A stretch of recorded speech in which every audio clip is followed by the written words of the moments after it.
The Empty Empire inside America's trillion-dollar commercial real estate crisis. Imagine walking through downtown Manhattan, San Francisco, or Chicago. You look up at the towering skyscrapers, a long-standing symbols of American economic might. But there's a massive silent problem hiding behind those gleaming glass windows. They are practically empty. Welcome to the commercial real estate CRE crisis, the trillion-dollar time bomb currently ticking under the U.S. economy. The work-from-home revolution didn't just change your commute, it decimated office demand. But the terrifying part isn't just the empty desks. It's the massive debt tied to them and the local regional banks that are left holding the bag. Understanding the doom loop, the maturity wall. Unlike standard 30-year home mortgages, commercial loans typically last 5 to 10 years with a massive balloon payment at the end. By 2025, over $1.5 trillion in CRE debt is coming due. Landlords are being forced to refinance empty buildings in a high interest rate environment, leading many to simply hand the keys back to the bank. The regional bank squeeze. Wall Street megabanks aren't the primary victims here. Regional and community banks hold roughly 70% to 80% of all U.S. commercial real estate loans. If a massive downtown office building defaults, the shockwave hits Main Street, threatening the financial lifeblood of small businesses across the country. The credit crunch domino effect. When regional banks take heavy losses, they must preserve capital by tightening credit. Suddenly, local businesses, home builders, and everyday Americans get denied loans, significantly slowing down the broader U.S. economy. Plummeting valuations. Commercial buildings are valued based on the income they generate. With tenants leaving and interest rates rising, valuations are collapsing. High-profile buildings in major metros are selling at 60% to 70% discounts compared to their pre-pandemic prices, wiping out owner equity entirely. The urban cascade. Empty offices mean no daytime foot traffic, crushing local retail and restaurants. As businesses close and property values plummet, city tax revenues evaporate.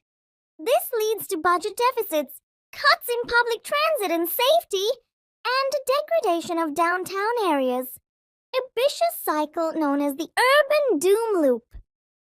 The conversion myth, repurposing empty skyscrapers into affordable apartments, sounds brilliant, but structural realities make it a nightmare. Vast interior, dead spaces, without natural light, centralized plumbing, and strict zoning laws often make it cheaper to demolish and rebuild rather than convert. Professional finance and an investment tips audit bank exposure. If you hold bank stocks, run an immediate stress test.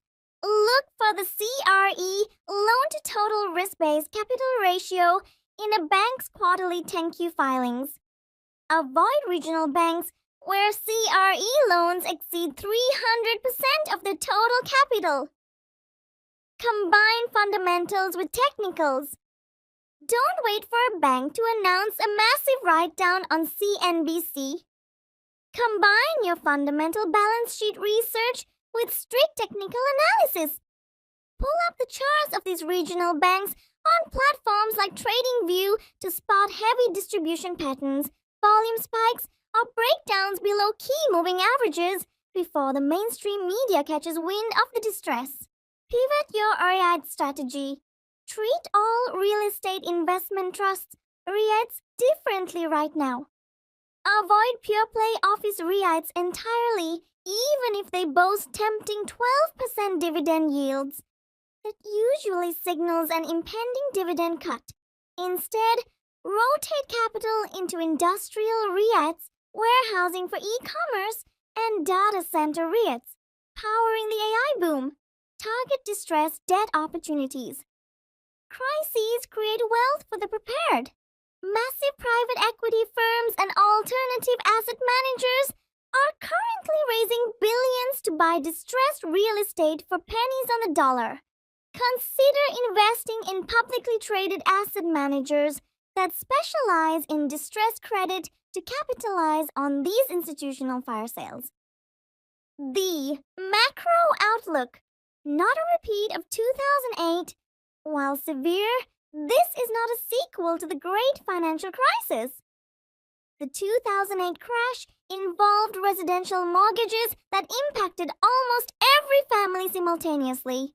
The CRE crisis is a slow-moving train wreck because commercial leases expire on a rolling basis, spreading the pain out over several years. The flight to quality. The market is sharply divided. While older, Class B and C buildings are dying, brand new, ultra-premium Class A+ buildings are thriving. Employers are paying top dollar for luxury spaces with state-of-the-art amenities to entice workers back to the office. The future of the skyline. The physical office isn't dead, but its purpose has shifted from a place of solo work to a collaborative hub. Over the next 5 years, expect a historic wealth transfer as over-leveraged landlords are wiped out and well-capitalized investors reshape the American cityscape for a hybrid future.